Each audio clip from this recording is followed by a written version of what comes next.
All right, hello and welcome back to Self-Compassion Friday. Again, my name is Emily Hamstra, and I am the therapist that is at the South Sioux City Middle School, and I work for Heartland Counseling. Over the past several weeks, we've been reading from the Self-Compassion book by Dr. Kristen Neff, The Proven Power of Being Kind to Yourself. So the chapter that we're on today is chapter 5, Being Mindful of What Is. And mindfulness is one of the core components, the 3 core components of self-compassion. And this chapter is particularly lengthy, so what we're going to do is we're going to separate it into 2 different weeks, because it's a lot of information, and sometimes when we get a lot of really good saturated information, it can be hard to retain all of it. And so breaking it down into smaller doses can be helpful. So we're just going to get right into it today, and there's several exercises that go along with this chapter as well. So being mindful of what is. There's a quote that starts the book. It says, "You can't stop the waves, but you can learn to surf." The 3rd key ingredient of self-compassion is mindfulness. Mindfulness refers to the clear seeing and non-judgmental acceptance of what's occurring in the present moment. Facing up to reality, in other words. The idea is that we need to see things as they are, no more, no less, in order to respond to our current situation in the most compassionate and therefore effective manner. Stopping to notice moments of suffering. To give ourselves compassion, we first have to recognize that we are suffering. We can't heal what we can't feel. As mentioned earlier, we often fail to recognize feelings of guilt, defectiveness, sadness, loneliness, and so on, as moments of suffering that can be responded to with compassion. When you look in the mirror and decide you're too short or that your nose is too big, do you immediately tell yourself that these feelings of inadequacy are painful and deserving of a kind, caring response? When your boss calls you into his or her office and tells you that your job performance is below par, is your first instinct to comfort yourself for going through such a difficult experience? Probably not. We certainly feel the sting of falling short of our ideals, but our mind tends to focus on the failure itself rather than the pain caused by failure. This is a crucial difference. The moment we see something about ourselves we don't like, our attention tends to become completely absorbed by our perceived flaws. In that moment, we don't have the perspective needed to recognize the suffering caused by our feelings of imperfection, let alone to respond to them with compassion. And it's not just the pain of personal inadequacy that we tend to ignore. We are surprisingly brusque toward, B-R-U-S-Q-U-E, toward ourselves when the more general circumstances of our life go wrong through no fault of our own. Let's say your mother becomes seriously ill, or you get rear-ended on the freeway. Most people, even if they don't blame themselves for their current circumstances, tend to go immediately into problem-solving mode. We are likely to spend a lot of time and energy dealing with the crisis, making doctor's appointments, calling insurance companies, and so on. Although all this is certainly necessary, it's also very important to recognize that these experiences take a lot out of us emotionally. We need to stop for a breath or two and acknowledge that we're having a hard time, and that our pain is deserving of a kind, caring response. Otherwise, our suffering will go unattended, and feelings of stress and worry will only mount. We risk getting burned out, exhausted, and overwhelmed because we're spending all our energy trying to fix external problems without remembering to refresh ourselves internally. It's not surprising that we often ignore our own pain, given that we're physiologically programmed to avoid it. Pain signals that something is wrong, triggering our fight or flight response. It screams problem, get away, danger. Imagine if pain couldn't signal something as basic as finger caught in the door, open door, and remove finger immediately. Because of our innate tendency to move away from pain, it can be extremely difficult to turn toward our pain, to hold it, to be with it as it is. This is why so many people shut themselves off from their emotions. It's a very natural thing to do. There's another reason that she calls the process over-identification. Extreme reactions, or perhaps more accurately, overreactions, are especially common when the sense of self is involved. If I am afraid of other people judging me, let's say I have to give a speech in public and I'm nervous about it, then the feelings that come up when thinking about the speech will tend to wildly distort reality. Rather than simply noticing that I'm nervous, I might create elaborate scenarios in my mind of rejection, people laughing at me, throwing rotten vegetables, and so on. What often drives this type of emotional reaction is the attempt to avoid seeing ourselves as bad or flawed. When our self-concept is threatened, things ramp up very quickly. I can think of a recent example of my own over-identified reaction. I thought I'd lost an important tax certificate sent to me by the IRS, which I had applied 4 months earlier. So she goes into the story, lo and behold, she was kind of beating herself up about it and getting really upset, and then she finds out that her husband would actually use the sheet as a grocery list and they still had it. Then she says, how often do we make mountains out of molehills? How often do we create the illusion that things are worse than they really are? If we can be mindful of our fears and anxieties rather than over-identifying with them, we can save ourselves from a lot of unwarranted pain. As the 17th century French philosopher Montaigne, she's throwing out some difficult ones this week, once said, "My life has been filled with terrible misfortune, most of which never happened." Mindfulness brings us back to the present moment and provides the type of balanced awareness that forms the foundation of self-compassion. Like a clear, still pool without ripples, mindfulness perfectly mirrors what's occurring without distortion. Rather than becoming lost in our own personal soap opera, mindfulness allows us to view our situation with greater perspective and helps to ensure that we don't suffer unnecessarily. Awareness of awareness is our next section. When we notice our pain without exaggerating it, this is a moment of mindfulness. Mindfulness entails observing what is going on in our field of awareness, just as it is, right here, right now.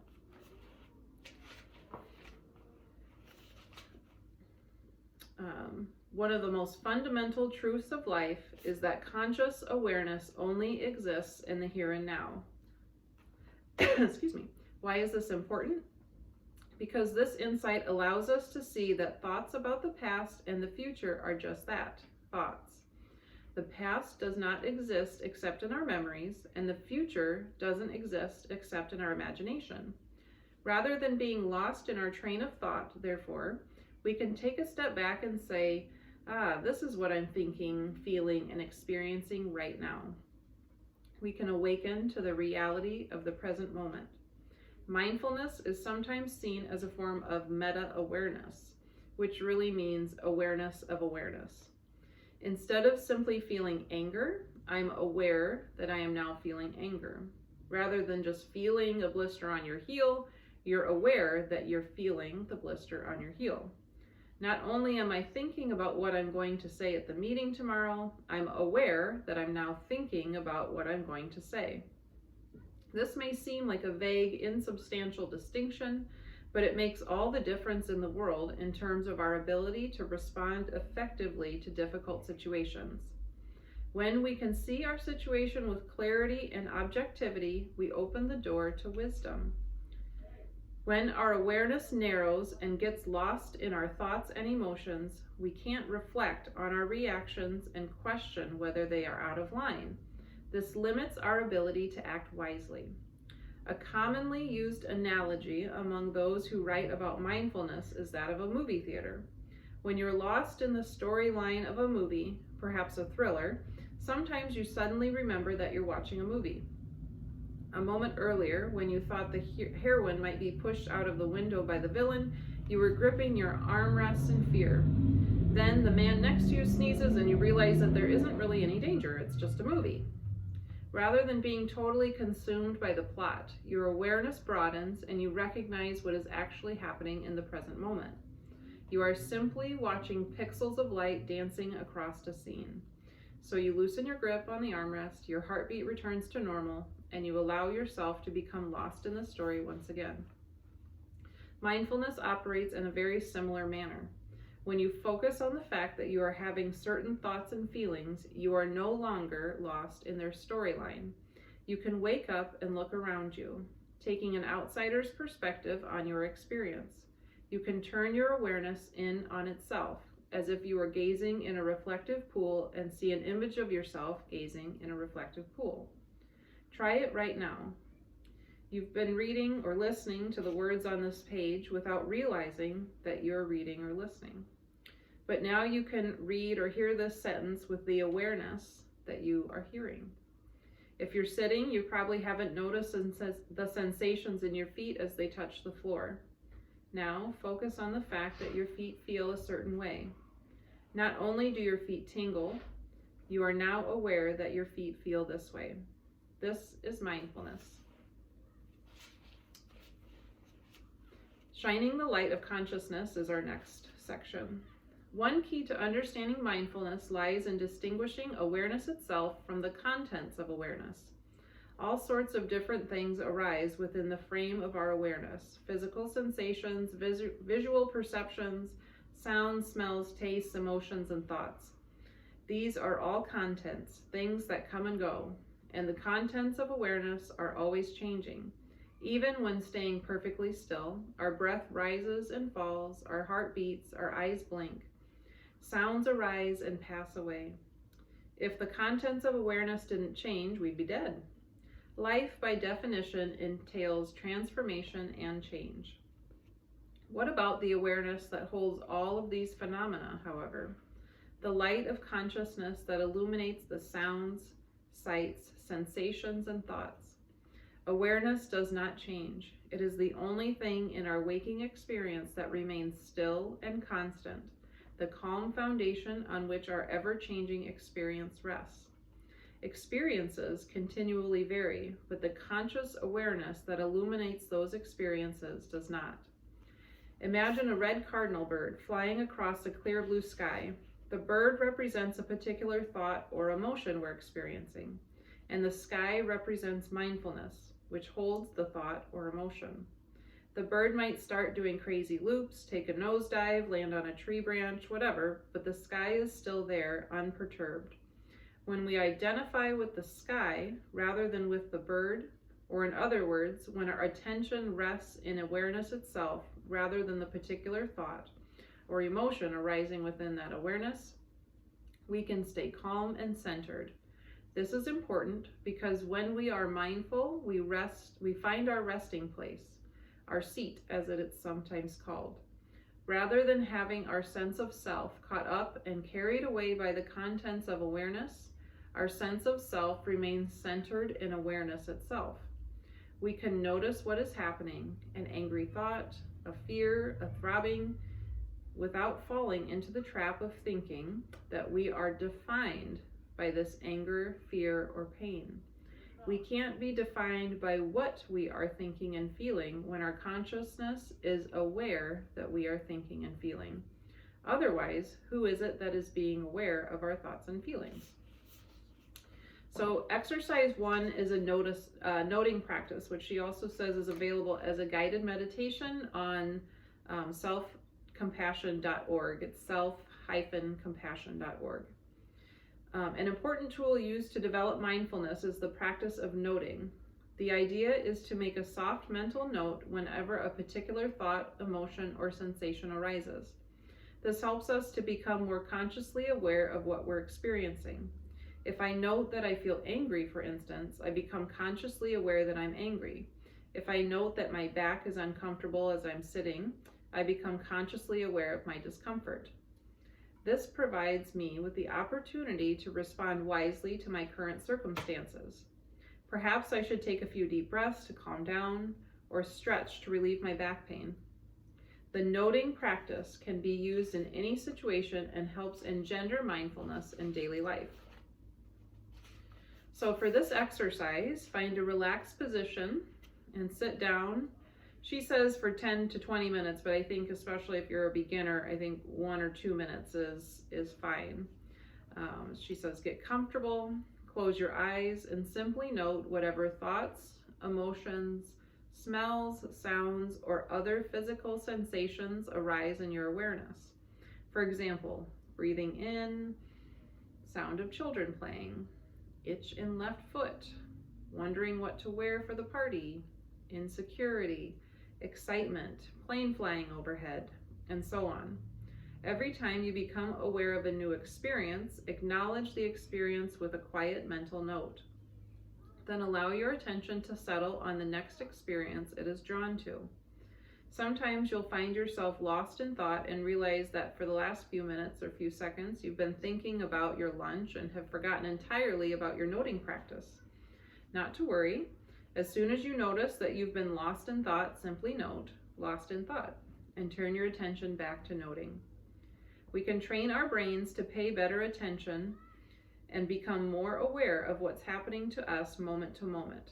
This skill offers a big payoff in terms of allowing us to be more fully engaged in the present, and it also provides us with the mental perspective needed to deal with challenging situations. The next section, and this will be the last section of this chapter that we go over today, it's called Responding Rather Than Reacting. Mindfulness provides incredible freedom because it means we don't have to believe every passing thought or emotion as real and true. Rather, we can see that different thoughts and emotions arise and pass away, and we can decide which are worth paying attention to and which are not. We can question the accuracy of our perceptions and ask if our thoughts and emotions need to be taken quite so seriously. The treasure offered by mindfulness, its most amazing gift, is that mindfulness provides us with the opportunity to respond rather than simply react. To have any choice in how we respond, however, we need to have the mental space to consider our options. We need to be able to ask ourselves, what is really happening here, right now? Is the danger real, or am I having thoughts of danger? Like pixels of light dancing on a screen. What is the actual situation that needs to be responded to? This is how we gain freedom needed to make wise choices. And even when we aren't able to be mindful in the moment, which is admittedly very difficult to do when our emotions are running high, mindfulness allows us to recover from our overreactions more quickly. No, I wasn't able to stop myself before hanging up on a friend or getting upset. But I didn't have to spend the next few hours, days, or weeks justifying your behavior either. Being quickly able to recognize what had just happened, to be mindful of the reality that we maybe sometimes regret our behavior or overreact. We can make amends and move on. There is remarkable power in mindfulness. It gives us the breathing room needed to respond in a way that helps rather than harms us. And of course, one of the ways we harm ourselves most is through the reactive habit of self-criticism. Whether due to our parents, our culture, our personality type, many of us have built-in lifelong patterns of beating ourselves up when we fail or make some mistake. Our automatic reaction when we see something about ourselves we don't like is to put ourselves down. Or when faced with adversity, our first reaction might be to immediately go into problem-solving mode without first stopping to tend our emotional needs. But if we can be mindful, even for just a moment, of the pain associated with failure or the stress and hardship entailed by difficult circumstances, we can take a step back and respond to our pain with kindness. We can soothe and comfort ourselves with compassionate understanding. We can reframe our situation in light of our shared humanity so that we don't feel so isolated by adversity. Not only am I suffering, I am aware that I am suffering, and therefore I can try to do something about it. And suffering stems from a single source, comparing our reality to our ideals. When reality matches our wants and desires, we're happy and satisfied. When reality doesn't match our wants and desires, we suffer. Of course, we have about a snowball chance in heck of our reality completely matching our ideals 100% of the time, and that's why suffering is so ubiquitous. She once went on a meditation retreat with a wonderful teacher who gave words of wisdom that she'll never forget.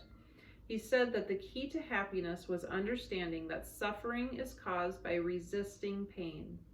We can't avoid pain in life, he said, but we don't necessarily have to suffer because of that pain. Because this person was a Buddhist nerd, she says, he chose to express these words of wisdom with an equation. Suffering equals pain times resistance. He then added, actually, it's an exponential rather than a multiplicative relationship. His point was that we can distinguish between the normal pain of life, difficult emotions, physical discomfort, and so on, and actual suffering, which is mental anguish caused by the fighting against the fact that life is sometimes painful. Our emotional suffering is caused by our desire for things to be other than they are. The more we resist the fact of what is happening right now, the more we suffer. Pain is like a gaseous substance. If you allow it to just be there freely, it will eventually dissipate on its own. If you fight and resist the pain, however, walling it into a confined space, the pressure will grow and grow until there is an explosion. Pain is unavoidable, suffering is optional. All right, so that will be where we conclude for today's mindful reading from the Self-Compassion book, and we will be back next week to finish the chapter on being mindful of what is. So I hope that you'll take the time to do some noting, to observe your ability to be mindful or your inability to be mindful, and just practicing these elements of self-compassion in order to connect with yourselves in a different way than maybe you have been before. So thanks again, and we'll see you next week. Bye.